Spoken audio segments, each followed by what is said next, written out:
का मैं general secretary हूँ। ये कमेटी की तरफ से मीटिंग रखी गई थी यहाँ पर। इसका खास मकसद ये है कि हम लोग आपस में एक दूसरे से मिले और जो कमेटी प्रोग्राम कर रही है या खिदमतें कर रही है कई तरह से बिरादरी की, उन दाखिले हो रहे हैं लोगों के। तो छोटे बच्चों को हम हर साल EWS के अंदर जो गरीब बच्चे हैं उनको बड़े स्कूलों के अंदर दाखिले कराते हैं। उसका सिलसिला भी चल गया। तो जो लोग अगर चाहते हैं इस बात को या इस बात के इच्छुक हैं कि हम फ़ायदा उठाएं कमेटी से ज़्यादा से ज़्यादा, तो उन्हें चाहिए कि हमारी कमेटी के मेंबर बने। दूसरा ये कि हमारे जो काम हो रहा है,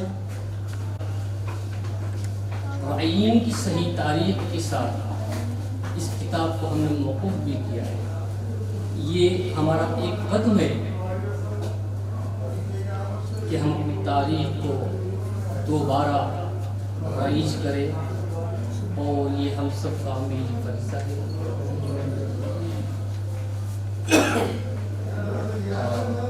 तेरा भाई शहीद का शुक्रगुजार और एहसान को ममनून हूँ, और आप सभी साहिबान का भी।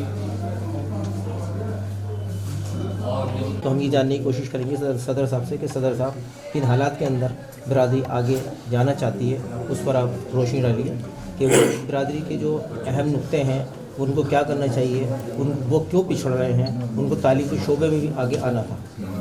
कुछ नागुज़ीर वजूहात की बिना पर हमारी बिरादरी तालीमी तौर से, माशरती तौर से सोशली बैकवर्ड है।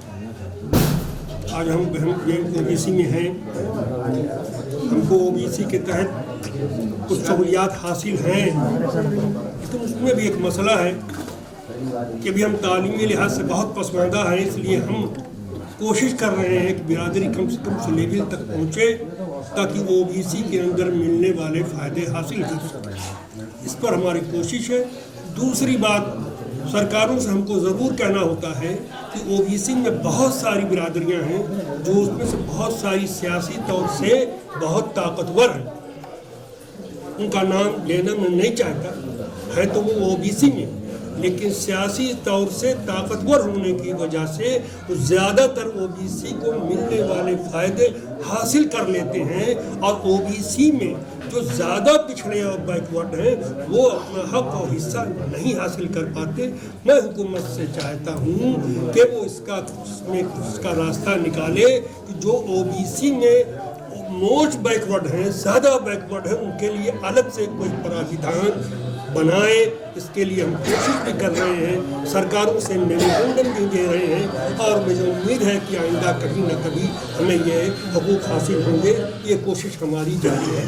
हमारी बिरादरी, जैसे हमारे सदर साहब ने कहा, तालीमी मैदान में बहुत पिछड़ गए हैं। तो तालीम के अलावा कोई रास्ता नहीं है, तालीम हासिल करने के अलावा कोई रास्ता नहीं है। बच्चों को हमें तालीम में आगे बढ़ाना चाहिए। हमारे जो अखराजात दूसरी चीज़ों में होते हैं, जैसे हमारी बिरादरी के लोग खास तौर से शादी ब्याह में बहुत खर्च करते हैं, उन पैसों को बचा के तालीम हासिल करवाएं, बच्चों को तालीम पे खर्च करें। तालीम हासिल करेंगे तभी हमारे बच्चे आगे बढ़ पाएंगे। और OBC में तो हम आते ही हैं, और अभी रिसेंटली हमारे जो ऑनरेबल प्रधानमंत्री हैं नरेंद्र मोदी साहब थे, तो इकोनॉमिकली बैकवर्ड क्लास के लिए भी रिजर्वेशन लाया है। इससे भी हम फ़ायदा उठा सकते हैं। 10% हमें रिजर्वेशन अलग से मिला है, उससे भी हम फ़ायदा उठा सकते हैं। हम अपना इनकम टैक्स रिटर्न बता के, या इनकम हमारी कम है, उससे हम इस कैटेगरी में भी बेनिफिट उठा करके सरकारी नौकरियों में और स्कूलों कॉलेजों में दाखिला ले सकते हैं। और यही सिर्फ रास्ता है हमारी बिरादरी को आगे बढ़ने का। हमारा जो सबसे ज़्यादा जोर है वो एजुकेशन पर है, क्योंकि एजुकेशन जो है किसी भी बिरादरी की या किसी भी ख़ानदान की तरक्की की कुंजी है। तो हमें सबसे पहले अपने समाज के लिए ये ज़रूरी है कि अच्छे बच्चे, जो ज़हीन बच्चे हों, हम उन्हें आगे लाएं और उनके ऊपर मेहनत करें, ताकि वो आगे बढ़कर कल देश की बागडोर भी संभालें और बिरादरी के लिए भी कुछ फलाही काम कर जाएं। तो इसमें सबसे ज़्यादा हमारा ये, इसके अलावा हमने बहुत सी स्कीमें चला रखी हैं। इसके अंदर हम कोशिश ये करते हैं कि ज़्यादा से ज़्यादा बिरादरी के जो ज़रूरतमंद हमारे सदस्य हैं उनकी हम खिदमत करें, किसी भी लेवल पर, किसी पैमाने पर। कोशिश हमारी यही रहती है। तो उसी सिलसिले में हम लगे हुए, उसी सिलसिले में मीटिंगें कर रहे हैं कि और दूसरे ज़्यादा से ज़्यादा लोगों को हम जोड़ें, ताकि हमारा जो दायरा है पूरा NCR के अंदर फैल जाए और ज़्यादा से ज़्यादा लोग हमसे फ़ायदा उठा सकें। और हमारी ये गठन करने का, तंजीम का या इस कमेटी का मकसद भी यही है कि लोगों की खिदमत करो। ज़्यादा से ज़्यादा खिदमत करोगे आप तो पता ये चलेगा कि ज़्यादा से ज़्यादा लोग इससे फ़ायदा उठाएंगे। बताया आपने भी, जो लड़कियों की शादी हम कराते हैं, मैरिज ब्यूरो है, तो आपसे किस तरह रब्ता करेंगे? देखिए, इसका है तरीका ये है कि हम संडे टू संडे बैठते हैं, बाकायदा कैंप लगाते हैं। पहले हम रोज़ाना लगाते थे, लेकिन अब अपनी एक्टिविटीज़ के लिहाज से हम सिर्फ संडे टू संडे लगाते हैं और उसकी बाकायदा पब्लिसिटी करते हैं, पोस्टर निकालते हैं। जब हमारे पास कोई आदमी आता है तो हम उसे गाइड करते हैं कि एक पोस्ट कार्ड साइज़ का, यानी बड़े साइज़ का फ़ोटो लाएँ आप, और उसके साथ एक आधार कार्ड भी लाएँ। वो दोनों हम उसमें फाइल में अपनी चढ़ा लेते हैं, रजिस्टर में नोट कर लेते हैं, और उसके बाद फिर उनकी उम्र के लिहाज से उनको रिश्ते दिखाते हैं, और जो पसंद आ जाता है रिश्ता उनका बता देते हैं, और उसके साथ उनका फ़ोन नंबर देते हैं कि आप हमारे रेफरेंस से जाकर दूसरी पार्टी से मिले।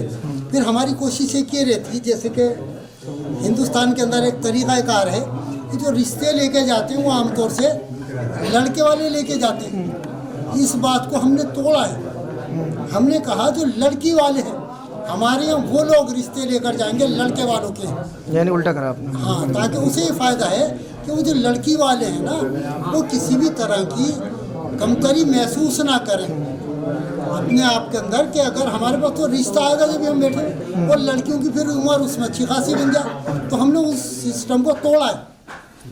तोड़ने के बाद ये रहा कि हमने कहा कि लड़की वाले अब लड़के वालों के घर जाएंगे। तो लिहाजा उसके अंदर हम बहुत हद तक कामयाब हैं, और अल्लाह ताला का शुक्र है कि उसके अंदर हम अच्छे खासे रिश्ते करा पाते हैं।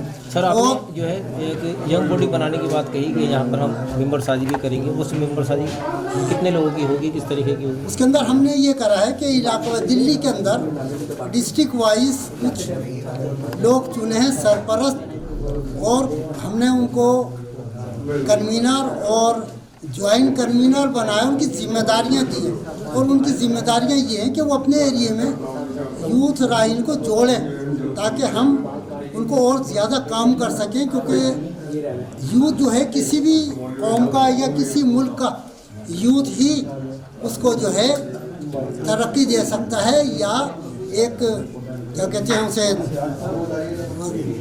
ला सकता है, उसमें क्रांति ला सकता है या बदलाव ला सकता है।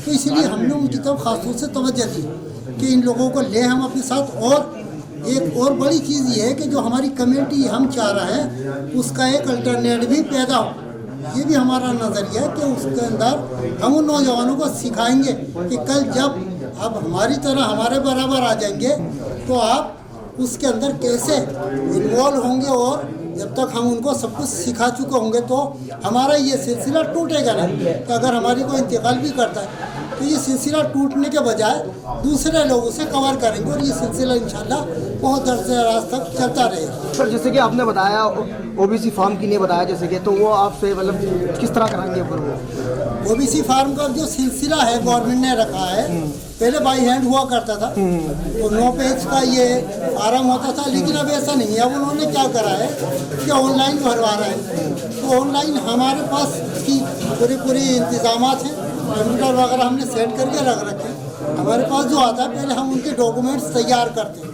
डॉक्यूमेंट्स तैयार करने के बाद फिर उनका उसी तरह जो है ऑनलाइन अपीयर करा देते हैं, और कोशिश ये करते हैं कि वहाँ SDM ऑफिस में भी वहाँ से कुछ रसूख निकाल कर उनको जो है वहाँ पे काम जल्द से जल्द कराएं। सर, मसला ये आता है कि 90 का पहले से डॉक्यूमेंट चाहिए कि बहुत से लोग होते नहीं हैं, तो उसके लिए क्या करेंगे सर आप? इसके लिए ऐसा होता है कि वो 2 चीज़ें मैंने जैसे कि पहले बताया कंपलसरी है 2 चीज़ें। तो उसके अंदर 93 से ये होता है कि जैसे पुराना आपका पासपोर्ट है, 47 के बाद क्योंकि सिलसिला वो पासपोर्ट होगा।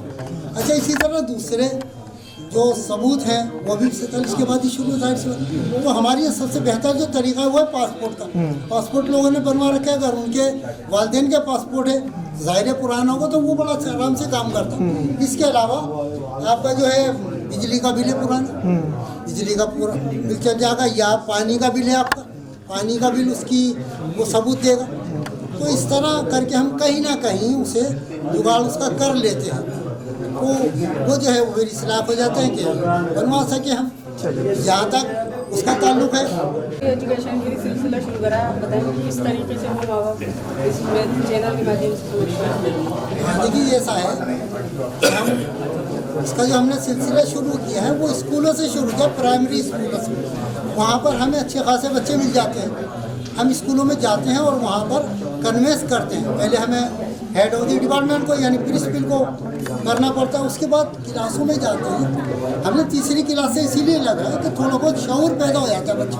पहली क्लास केजी नर्सरी वगैरह में कुछ नहीं होता है, दूसरी में तो बच्चा सिर्फ खेल में लगा रहता है, तीसरी में थोड़ी बहुत समझ होती है। इसीलिए हमने उसका पॉइंट रखा है कि तीसरी चौथी पाँचवीं के बच्चों को लीजिए और उन्हें कन्वेंस करते हैं। हम फिर कोशिश करते हैं उनके वालिदैन को कन्वेंस करने की कि भाई आप हमारे यहाँ भेजिए।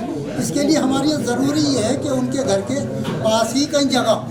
तो ये मुख्तलिफ जगहों पर खोलने का विचार चल रहा है कि जहाँ पर भी बच्चे हमारे मिलेंगे हम वहीं खोलेंगे और उनके घर के करीब ही इंशाल्लाह वहाँ पे उन्हें तालीम देंगे।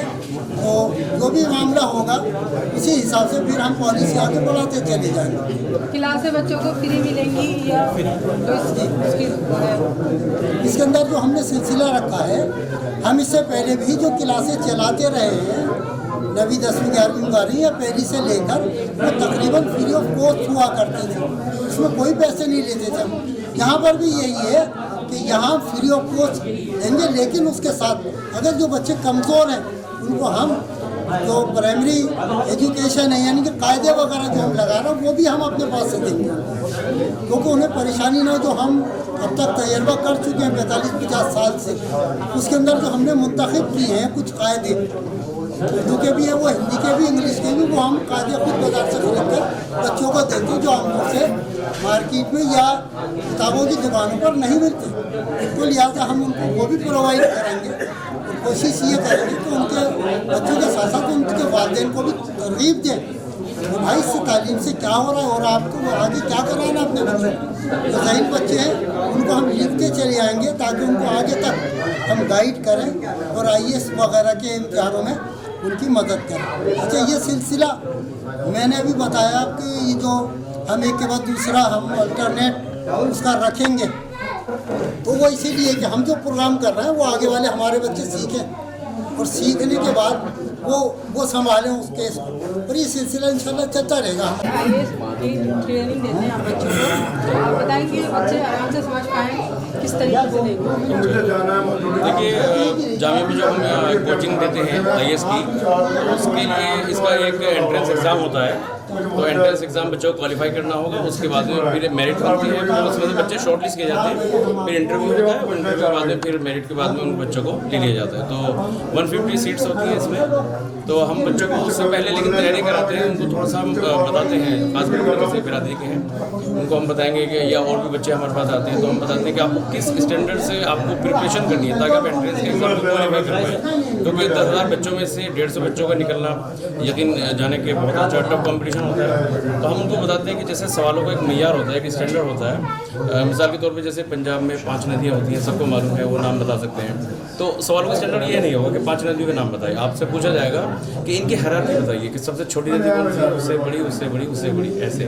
और आपके स्टैंडर्ड मतलब जो सवालों का होता है वो यही होता है कि जैसे अभी रिसेंट UK की जो कैपिटल है तो उसकी सेकंड कैपिटल कौन सी है। फर्स्ट कैपिटल सबको पता है देहरादून है, लेकिन सेकंड कैपिटल कौन सी है तो बच्चे वहाँ थोड़ा कंफ्यूज हो जाते हैं।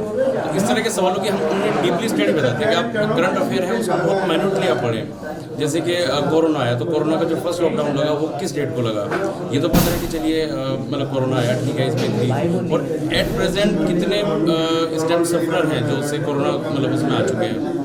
बीमार हो चुके हैं या कितनी डेथ हो चुकी है। तो एक स्टैंडर्ड होता है, तो करंट अफेयर पे हम बच्चों को थोड़ा तैयारी कराते हैं कि आप करंट अफेयर पे ध्यान दें, और प्लस जो आपका एक सब्जेक्ट है, सब्जेक्ट से रिलेटेड आप अपनी स्टडी को पूरी मुकम्मल अच्छी तरह से डीपली स्टडी करें। ये हमारे बच्चों की कोशिश रहती है कि बच्चे ताकि अपने क्वालिफाई करें। मैं गुलनार परवीन, रिपोर्टर, दिल्ली से।